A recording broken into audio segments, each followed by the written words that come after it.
आप बोलते बंद मत करके खड़े होइएगा।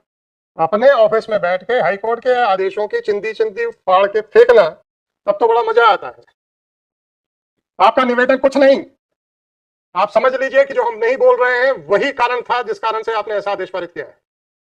और क्या नहीं बोलना चाहते हैं, कोई क्षमा नहीं होगी आपको। आपको आपको समझ में नहीं आ रहा तो रिजाइन कर दीजिए। अगर आपको समझ नहीं आ रहा है, लोगों के हितों के ऊपर कुठाराघात कर रहे हैं, तो अभी रिजाइन करके जाइए यहीं से। हो गया सर, मैं कलेक्टर साहब को आदेश दे रहा हूं कि वो एक्शन लेंगे आपके खिलाफ। मुझे तो जो लिखना वो तो मैं लिखूंगा। मैंने तो ये पूछा कि आपको क्या समझ में आया था, आप कहते मुझे कुछ समझ में नहीं आया, तब आपसे आगे पूछने की कोई आवश्यकता नहीं है। आ जाइए एडिशनल जी, आपको तो अंग्रेजी आती है? आती है? अच्छा, आप तो अपीलेट कोर्ट हैं। एक अपीलेट कोर्ट के क्या कर्तव्य होते हैं?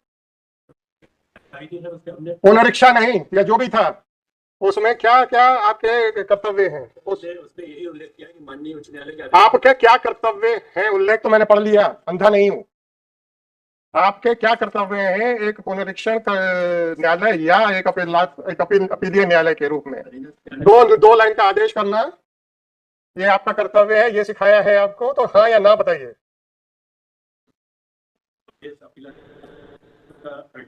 परीक्षण करके किस तरीके से उसका निर्धारण करना? अरे छोड़ो विधि, विधि आप लोगों को विधि कुछ नहीं मालूम। आपको शासन ने क्या सिखाया उतना बताओ। शासन ने क्या सिखाया उसको बताओ। सुप्रीम कोर्ट का तो खैर अब आप लोगों को तो क्या मतलब है सर, आप लोग तो एलियन है इस देश के, जिसका सुप्रीम कोर्ट का तो कोई असर ही नहीं होता आप लोगों पे। आपको शासन ने क्या सिखाया है कि अगर कोई अपील प्रस्तुत होती है तो उसका निर्धारण कैसे करना है, ये आपको शासन ने क्या सिखाया? आपको क्या सिखाया गया है? कैसे निराकरण करना,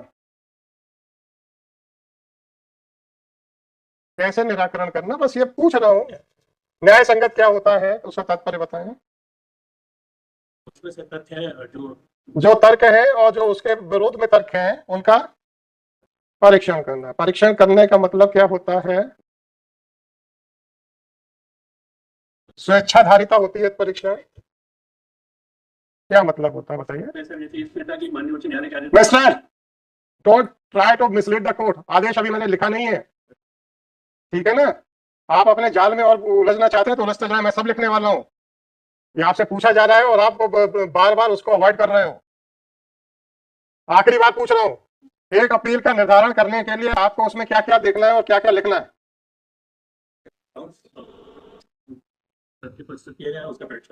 परीक्षण का मतलब एक लाइन के विस्तार में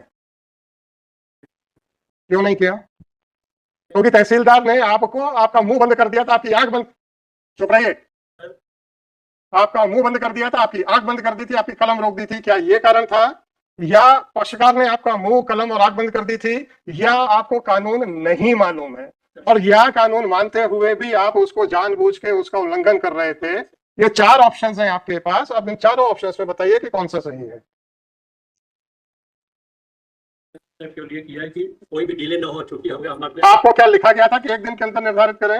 निर्धारण नहीं किया, अग्राह्य किया, क्योंकि अगर हम ट्राई कर लेते तो कम से कम 6 महीने तो डिले। आपको क्या तकलीफ थी, इतनी जल्दी क्या थी पक्षकारों के हितों के ऊपर कुठाराघात करने की? माननीय उच्च न्यायालय ने 29 के पहले इसका निराकरण करने का स्पष्ट आदेश दिया। उसमें आपको आपका आदेश किस तारीख का है? और है 18/4/24 का है। और सुप्रीम कोर्ट ने क्या आदेश दिया आपके हिसाब से कि किस तारीख तक निर्धारण करना है? उच्च न्यायालय का आदेश था तहसीलदार के लिए था, आपके लिए था क्या? नहीं था। चलिए, उच्च न्यायालय ने तहसीलदार को कितने समय तक निर्धारण, आप अपने आप को अभी भी तहसीलदार मान रहे हैं, अच्छी बात है, अच्छी बात है, अच्छी बात है, अच्छी बात है सर, भाई साहब बहुत अच्छी बात है कि आप अपने आप को अभी भी तहसीलदार के स्तर के ऊपर नहीं उठ पाए हैं, बहुत अच्छी बात है, अच्छी बात। फरवरी 2024 तक आप तहसीलदार को डिसाइड करनी थी एप्लीकेशन, राइट? आपने, आपका आदेश किस तारीख का है? 18/4 का। अच्छा, और तहसीलदार का आदेश किस तारीख का है? तहसीलदार ने तो फरवरी पे कर दिया था। अब आपके हिसाब से भी 1.5 महीना ऊपर हो चुका था, आपके हिसाब से भी 1.5 महीना ऊपर हो चुका था। 21/4 को आई थी, कोई बात नहीं, 21/4 को आपकी याचिका आई थी आपके पास, 18/4 को तो आपने खारिज कर दिया, 21 को कहाँ से आ जाएगा? आपका तीसरा आदमी देख नहीं रहा है अभी। इनको पहले इनकी तो लीपापोती देखें। 26/3 की आ गई थी और आपको बहुत चिंता थी हाई कोर्ट के द्वारा तहसीलदार के लिए समय की जो सीमा निर्धारित की गई थी उसकी आपको बहुत चिंता थी। तो 26/3 की फाइलिंग आपने 18/4 को ली। 18 और 4 दिन 22 दिन के बाद आपने ली। तो ये घड़ियाली आंसू क्यों रो रहे हो कि साहब हम तो अभी भी तहसीलदार के स्तर से उठे नहीं है। हाँ हाँ, आपका तो ये कहना है ना, हम तो अभी भी तहसीलदार के स्तर से उठे नहीं हैं। जो आदेश तहसीलदार के लिए था वो मैंने अपने ऊपर भी बंधनकारी माना।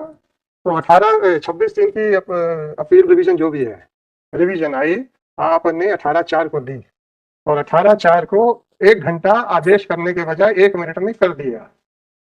ठीक है, और कुछ कहना है? अच्छा, मैंने आपको 4 ऑप्शन दिए थे, आपके आंख नाक कान सब बंद किए गए थे, नहीं किए गए थे, तहसीलदार ने नहीं किए थे। अरे मेरा पहला ऑप्शन था, क्या तहसीलदार के कहने पे किया आपने? मेरा हाँ या ना, बस हाँ या ना पहले बताइए। पक्षकार के कहने पे किया, कानून की अज्ञानता के करके किया, और या फिर आपको लगा था कि साहब मुझे और या फिर आदेश समझ न आने के कारण किया? बस हो गया, आपको आदेश समझ में आ गया था। शासन ने आपको बताया है कि विस्तार में आदर होना चाहिए, परंतु आपने ये सोचा कि हाईकोर्ट ने फरवरी 2024 के लिए तहसीलदार को आदेश दिया था। मैं 22 दिन से फाइल रख के बैठा हूं, मुझे आधा घंटा भी नहीं देना। चलिए ठीक, कहाँ है आपका कलेक्टर? बैठ जाइए सर आप लोग। Thank you. Now I will talk to your collector only. For that, my lord, I'm tendering an unconditional apology, my lord. For what, sir? What has happened, my lord, in Narmadapuram district, my lord?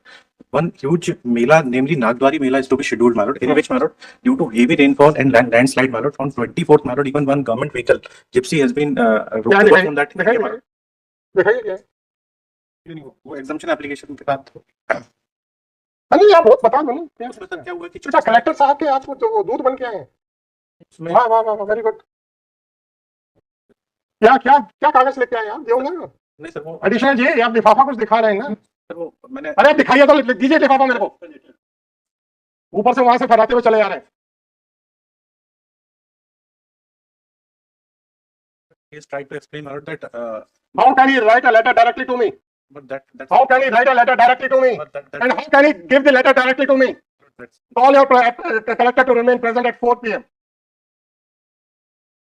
How can he write a letter directly to me? no, my lord, that's why we Is it not a letter addressed to me? my lord, what is Is it not a letter addressed to me? it has been Whether your additional collector was showing this letter, was bringing this envelope. ऐसे ऐसे करते चले आ रहे थे। नहीं sir, वो sorry sir, इसलिए हमने उसको 2213/2024। क्या नाम है आपके मिस्टर? दोनों आइएगा। my lord, one thing, my lord, आपके कलेक्टर ने साइन किया हुआ है, ये बहुत ज्यादा बड़े हुए हैं। Fine, no problem. Mister additional collector, what is your name? है देवेंद्र कुमार सिंह, एडिशनल कलेक्टर भोपाल। और आपका क्या नाम है? सर नर्मदापुरम। आपका क्या नाम है? Rakesh Khajuria, tehsildar Seoni Malwa, Narmadapuram. Present in person in compliance of order dated, कल का लिख दीजिएगा, 25/7/2024। my lord, I kindly appreciate The reasons assigned by the additional collector as well as Tehsildar in misconstruing the order passed by this court were heard. When Shri Swapnil Ganguly was making verbal submissions seeking exemption of Collector Narmadapuram from personal appearance, pointing out a certain natural calamities which requires his presence on the spot, Shri so and so additional collector who was requested to sit and had also taken his stand on the bench, all of a sudden stood up and started showing a brown envelope. Accordingly, he was directed to supply the said envelope to the court. Police system. Shri so and so gave that envelope to Shri Swapnil Ganguly, whereas therefore he was directed to give it to the court.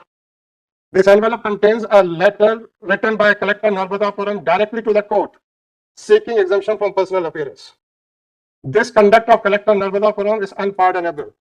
Once the counsel for the state was representing the Collector Narmadapuram and was making submissions for his exemption on the ground of certain ground realities, then the conduct of the additional collector by waving the brown envelope in the court containing the application letter written to the court directly seeking personal exemption cannot be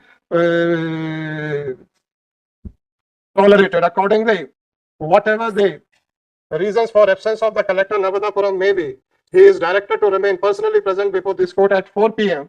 to explain his conduct by writing a letter directly to this court, which was which was being waived by the additional collector in the open court.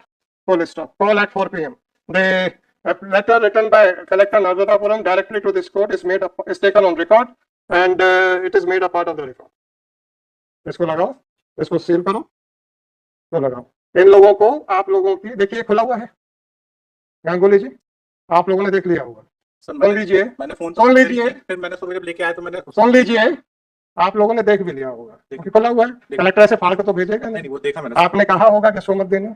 हाँ, मैंने कहा होगा, आपने कहा होगा इसको मत देना. इसलिए मैंने कहा था कि नहीं कहा था? मैंने एप्लीकेशन. अरे आपने कहा था कि नहीं कहा था? कहा था ना. कहा था. उसके बाद भी आपकी कोई अहमियत नहीं है इस एजी ऑफिस की सरकार के अफसरों के निगाहों में. नहीं, वो एप्लीकेशन मिस्टर गांगुली ऐसे अफसरों को बचाने की आप प्रयास कर रहे हैं जो आपको कुछ नहीं समझते हैं. आपका कलेक्टर समझता है मेरा एडिशनल कलेक्टर सफिशिएंट है जैसे निपटने के लिए. ठीक है, आपके इंस्ट्रक्शन के बावजूद भी पीछे खड़े होकर लेते हुए चले आ रहे हैं ऐसे करते करते. तो मैं 9 बजे आके इसलिए एग्जामिशन अलग से बना. बहुत अच्छा सर. दुख इस बात का है कि एजी ऑफिस कानून के हिसाब से ना सिर्फ काम करता है परंतु अधिकारियों को भी कानून के दायरे में रहने की निर्देश देता है. उसके बावजूद भी इनकी स्वेच्छाधारिता आसमान को छू रही है. कलेक्टर समझता है कि मेरा एडिशनल कलेक्टर जाएगा तो कोर्ट को देगा, कोर्ट नतमस्तक हो जाएगी. नहीं सर, ये अरे भाई साहब, ये धारणा नहीं है सर. स्वप्निल जी, आपको एग्रीव्ड होना चाहिए था. नहीं सर, वो तो आपको एग्रीव्ड होना चाहिए था कि ये अफसर इस तरीके से बिहेव कर रहे हैं कि आपको कुछ नहीं मानते हैं. You are making one personal submissions. अब आपने किसी धार्मिक आयोजन की बात की, बिल्कुल राइट? देन सर, उसमें सर सुनिए